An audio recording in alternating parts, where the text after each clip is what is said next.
If your project deadline is fast approaching and you realize that you can, never reach there in time, you cannot meet your deadline, don't worry. You are right here at the right place for the right video to know how you can complete your project on time. That means how to compress your, schedule to the remaining duration of the project and then complete it on time. So to know that, let's go to my, laptop screen where I will tell you exactly how it is done. So friend, here is the presentation slide on schedule compression techniques.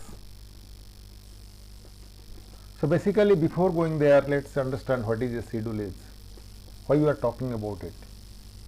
So basically, a project schedule is a timetable that outlines the path of the project execution, usually includes a planned start and finish dates, duration and resources assigned to each activity. So basically, when we are talking of compressing it, we must understand what is a schedule is, why it is required. So the schedule compression, in this video will be completing why it is required, how it is done, and who does this.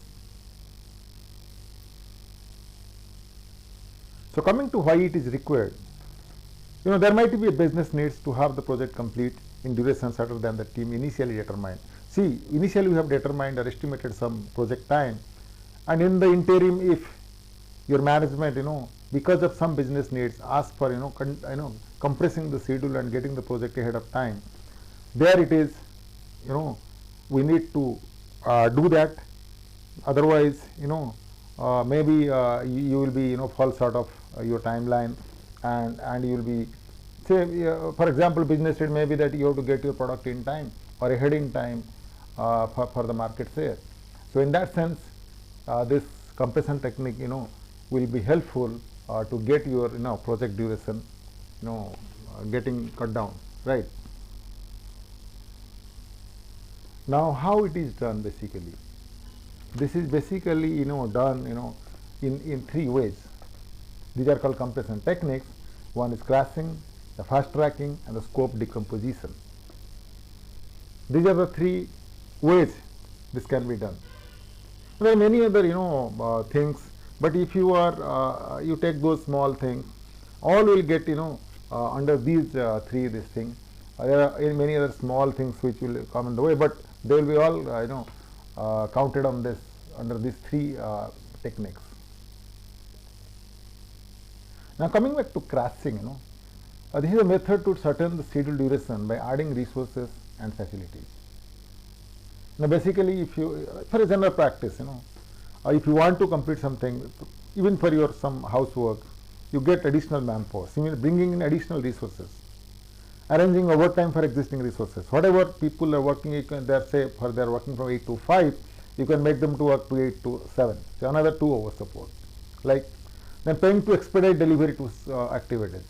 Means you can, pay somebody some bonuses or something like that. You can link to your delivery mechanism so that the item comes early, so that you can manage your things. And then next, arranging additional facilities. So suppose you have one facility which is making you to produce X and Y number of products, then you can have some additional facilities so that the number of products gets increased by certain number.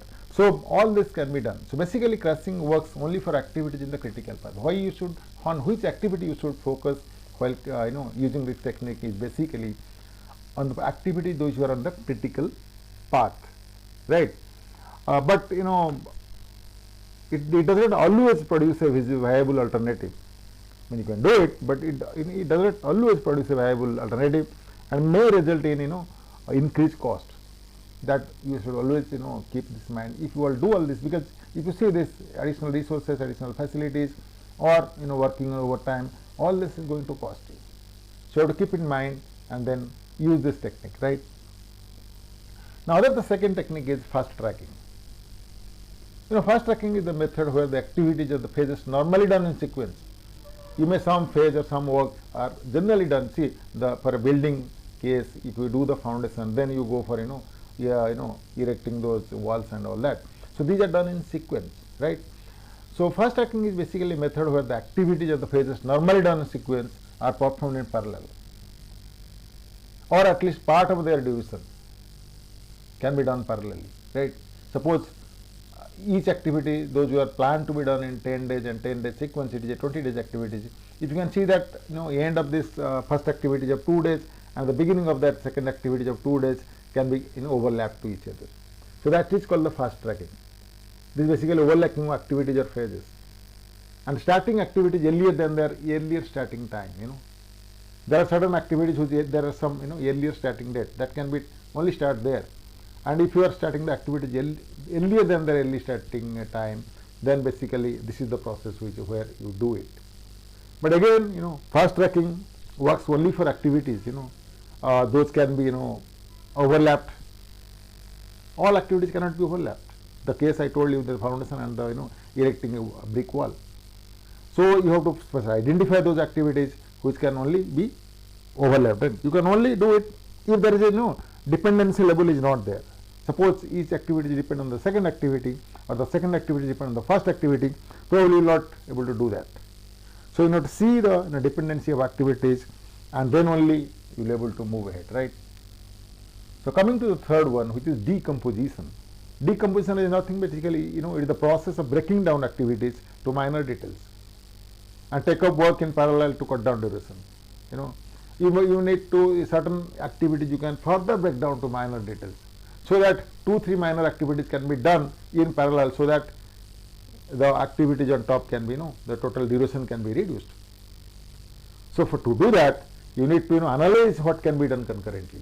So when you break down, say for one activity, which can be break down to say like 10 activities. Now in this, from 1 to 10, you have to identify and then analyze which those activity can be done concurrently so that the total duration of the activity goes down. But this is again a cumbersome process and there is no significant gain in that. You may not have, you not get your return of effort what you are putting here. Basically the ROE or the return of effort is not that great. So basically the first two things which I told you, the fast tracking and crashings are the activities which are much helpful, and we generally use that, right? Now coming back to the next question is, who does this? So basically the planner who plans for the scheduler, who creates scheduler, the planner who plans for the project. But he alone does not do that, Sorry, then he takes up, the project team along with it, because this is basically when you add resources, somebody has to pay it. If you cut down some time and then overlap each other, then you need to talk to your project team. So basically it is the entire team which works on this, given a chance to cut down or compress your schedules, the entire team works on it.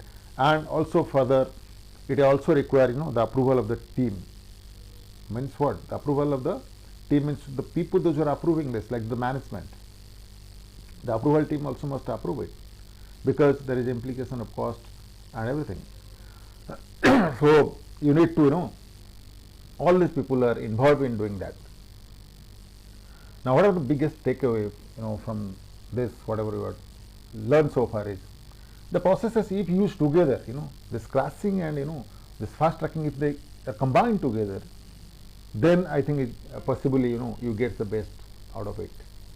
Individually it can be used individually as well, but if you arrange them to be used in in a combined manner, it gives the best result.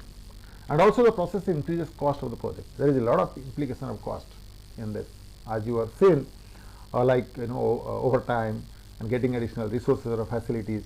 All this have your cost implications. So basically you need to have a look into it, whether it is possible to do it in the project or not. We have to basically see the project budget and then move forward. And also there is an increase of risk components in the project. If you suddenly overlap some, like the fast tracking method where you overlap each other, the activities, maybe you have to do rework. There is a risk in this, because the risk component is the rework. You may have to do rework. Suppose you do the foundation and it is and at the parallel you keep doing the brick work. Maybe the foundation has its possibility of giving up. So these are the risks which are involved if you get into this compression activity. But we need some time to do it, and that's why we do it. That is because these are the processes, and maybe sometime it is required to be done. So friend, saw those slides, and thanks for be with me till this time. And but one thing you keep in your mind, that's when to use these techniques. These are not used generally. We don't use it often. So basically, when you are out of track, when your project is not meeting the schedules, it is running behind the schedule, and you are out of the track of the project, then you can use it. But one thing you keep in mind, you can use this basically the two, the fast tracking and the crashing technique combinedly well. Then it is more effective. Maybe for some task you can use the crashing thing, the other task you can use the fast tracking. This way you will have more benefit rather than only go for crashing. If you use the crashing thing, it has got a lot of cost, significant cost implications. As I told you, because you need additional resources to deploy, you need additional facility to create, you need to pay overtime to your resources. So all this will have cost implication. Before that, before coming to doing this, please get your things calculated, talk to your management, get their approval done, so that only it will be useful for you. Otherwise you do all the all this analysis, get to a point, and then the management will not be agreeing for this, because it has cost implication, and every project has got this cost things to be done in the right budget and in the time given to it. So thanks for watching this video. Please do share, like, and press the subscribe button, so that such videos will come to you. And also don't forget to press the bell icon to get the new video notification. So thanks for watching.